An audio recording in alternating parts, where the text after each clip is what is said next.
Some of my students were having trouble applying their UV texture onto the house, even though that they have properly UV'd the house correctly, but every time they put this UV texture on the house today, which you can see here, this is one I created in Photoshop doing that, but it is not applying to it. So let me show you what's going on here. So I'll come in here now. I say here now, like, okay, let's put that texture on the house. So go in here, hit color. I'll go to file.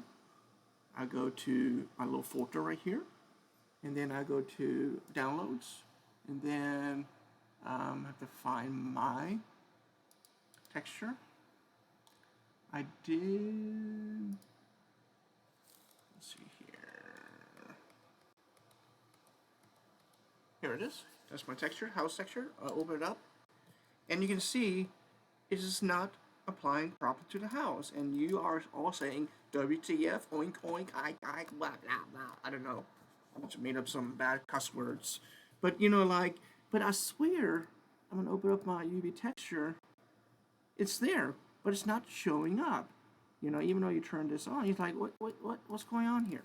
So what is happening here is that more likely you have more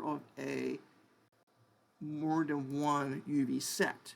So you can see here, this here is a default UV set, and if you look here, this is the one that it is applying that texture to it, and this is the one that you created. This is the where you want to apply your texture to. So if I go in here now, and if I have this selected, and I go into UV sets right here inside of your UV text editor, go in here, and then you have a thing that's called copy UV set to map 1. So we're going to take this here set and copy to over here to map 1.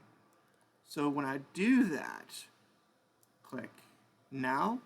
So you go in here now, you can see it has the same UV coordinate. So we can take this one where we created our UVs, we can actually hit delete that. So now we go back, and now you can see that it is correct. So here you can see the correct UVs painted on here, but or the correct UV set. Do that. So if we go into Photoshop here, so these are my houses, my little roofs here. I guess this is my little windows, or my ocean windows, or my doors, my beautiful, beautiful drawing, doing that, and my beautiful house here, you can see here. So, but also you can see what's happened here is I didn't know my students, this is supposed to be upside down, so we can fix that quickly. So if we go into my UV set here, editor, so I didn't know it was up and down, doing that, so we can probably grab this shell, and we can just flip it, like that. And same thing with this one, do 180, there we go. There we go. Oh, I don't know, this was see, this is one of my students' files, but you can see it is working here now. So that is how you fix your UV editor set, or your frustration. Why say, like, I swear I properly UV the house or my object or my any kind of 3D scene, but it's not applying to it. And more likely is that you have more than one UV set. So I hope that helps, and take care. Bye bye.